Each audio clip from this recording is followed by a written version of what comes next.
በአንድ ሰው ህይወት ውስጥ ወይም በአንድ ሀገር ጉዞ ውስጥ መከራ፣ ችግር፣ ተግዳሮት አይፈጠር አይባልም። ነገር ግን አንድ ችግር፣ አንድ መከራ፣ አንድ አታካች ነገር ሲፈጠር ያንን ነገር ወደ እድል ለመቀየርና ከዚያ መከራ ውስጥ ከዛ ችግር ውስጥ እድል ለማውጣት መስራት ለሰው ልጅ እንዲሁም ለሀገር በእጅጉ ያስፈልጋል።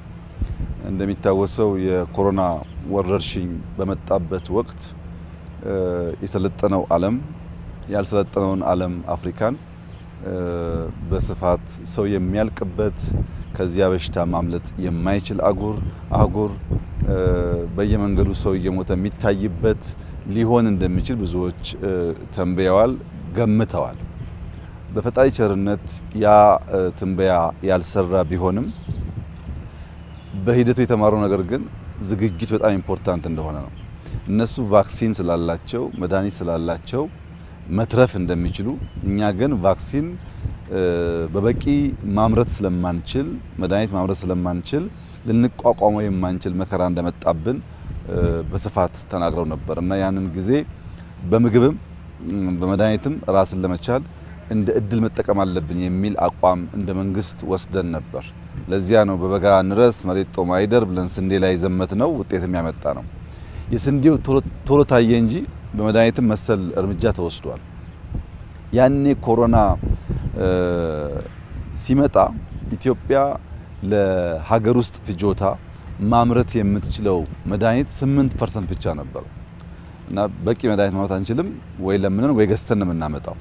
ሻጮች ደግሞ በነበረው ችግር መድኃኒት ያዝ አድርገዋል።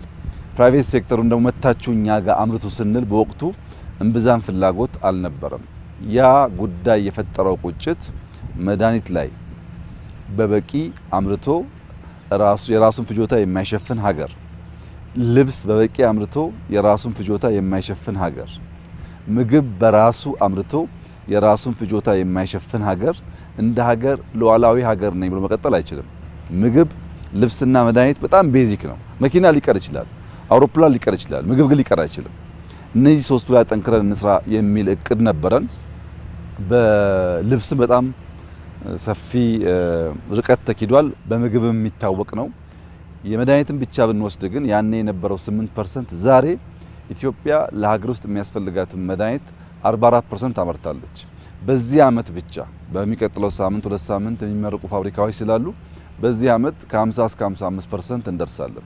በሚቀጥሉት 5 አመታት የኛ ፍላጎት በመድኃኒት በቫክሲንም ጭምር ኢትዮጵያ ቢያንስ ለራሷ የሚያስፈልጋትን ፍጆታ ማምረት መቻል አለባት የሚል እምነት በመያዝ የተሰራ ስራ ነው። አህሪ እንግዲህ ለረጅም አመት ነበር ይታወቃል፣ ግን ይሄ ያየነው ላብ አልነበረም። ባለፉት 3 አመታት ሰፊ ኢንቨስትመንት ተሰርቶ ተደርጎ የተሰራ ላብ ነው። የላቡ መነሾና እሳቤ መድኃኒት ለማምረት የሚያስፈልጉ ፋውንዴሽናል እውቀቶች አሉ። ያ የምርምር እውቀት ከሌለ የሚመረተው መድኃኒት በቂ ፈውስ ላይሰጥ ይችላል። አንደኛው የሚያስፈልገው ነገር ጂኖሚክስ ነው። የአንድን ሰው የጂኖ ሲኩዌንስ ማወቅ የበሽታውን አይነት ለመለየትና ለዛ በሽታ የሚገባው መድኃኒት ለመወሰን ያግዛል። ይህ ላብ ኢትዮጵያ ውስጥ በአጭር ጊዜ ውስጥ እናያለን ብለን የማናስባቸው በጣም በርካታ አቅሞች ይዟል። ኮሮና ሲፈጠር አብዛኛው ሳምፕል የሚሄድ የነበረው ወደ ደቡብ አፍሪካ ነበር።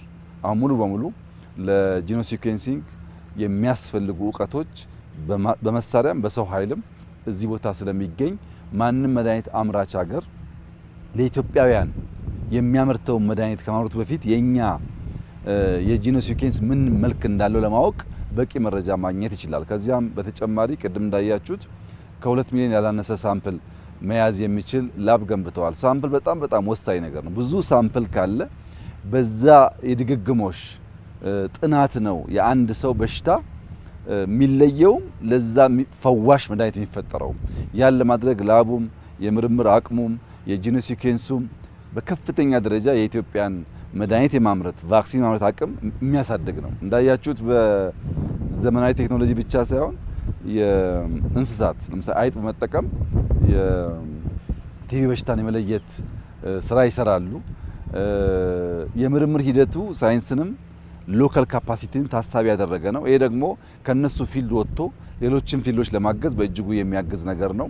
ቅድም እንደሰማችሁት አይጦች ለበሽታ ልየታ ብቻ ሳይሆን በደንብ ከሰለጠኑ ለማይኒንግ ሴክተርም በጣም ጠቃሚ ናቸው። እነዚያን ነገር እያሳደግን ለመሄድ እንደዚህ ያለ በእውቀት የደረጀ በቴክኖሎጂ የደረጀ ለብዙዎቹ ፕሮዳክቶች ግብአት የሚሆን ተቋም በእጅጉ ያስፈልጋል። ዛሬ አህሪ ላይ ያየነው ጅማሮ የላብ ብቃት የሰው ኃይል የተነሳሱበት ደረጃና የተገኘው ውጤት በቀጣይ ዓመታት ልናሳካ ያሳብ ነው። በመድኃኒት ራሳችን የመቻል ፍላጎታችንን በተሟላ ደረጃ ለመከወን የሚያግዝ ነው። እንግዲህ ያኔ ብዙዎች ቫክሲን እናምርት አብረንም ከፈለጋችሁ በግልም ስንላቸው ኢትዮጵያ ለማምረት አትችልም ይሉ ነበር። እንደዚህ ያለው እውቀት ስላልነበረ ማለት ነው። አሁን ግን ያ ነገር ታሪክ የሚመስለኛል። በሚቀጥሉት ጥቂት ዓመታት ቫክሲን ማምረትም የሚያስችል ፋውንዴሽን ተሰርቷል። ቫክሲንም ታብሌትም እናመርታለን።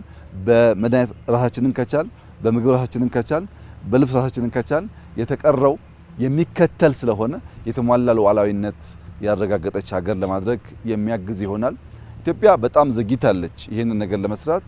ይሁን እንጂ ግን አሁን ያለንበት ደረጃ አጭር ጊዜ ስለሆነ ሙከራ የተደረገው ተስፋ ሰጪ ነው። እንግዲህ ኮሮና ጣጣ ብቻ ሳይሆን እንደዚህ ያለውን ቁጭት፣ እንደዚህ ያለውን እውቀት፣ እንደዚህ ያለውን ስራ በሀገራችን ለማስጀመርም እድል ሰጥቷል ማለት ነው እና በድምሩ የተሰራው ስራ በጤና ሚኒስቴር፣ ባህሪ ማኔጅመንት፣ ሪሰርቸሮች እዚህ ቦታ ያየነው የላቡ ቴክኖሎጂ ብቻ ሳይሆን ጽዳቱም ላንድስኬፑም እጅግ ማራኪ ስለሆነ ይህ ነገር እንዲቀጥል እንዲበረታና ለላቀ ውጤት እንድንበቃ አደራ ማለት እፈልጋለሁ። እንበርታ፣ እንስራ፣ ወደ ገበያ እናውጣው። ኢትዮጵያ በልጆቿ ጥረት ታፍራ ተከብራ ዘልቃ አድጋ እንድትኖር ያለው መፍትሄ ጥረን ግረን መስራት ብቻ ነው። ጥረን ግረን ከሰራን አሁን ካለንበት መከራ አሁን ካለንበት ችግር መሻገር እንችላለን የሚል ሙሉ እምነት አለኝ። በጣም ደስ ብሎኛል። እናንተም እንኳን ደስ ያላችሁ። በርቱ፣ ተበራቱ ማለት ፈልጋለሁ። እጅግ አድርጌ አመሰግናለሁ።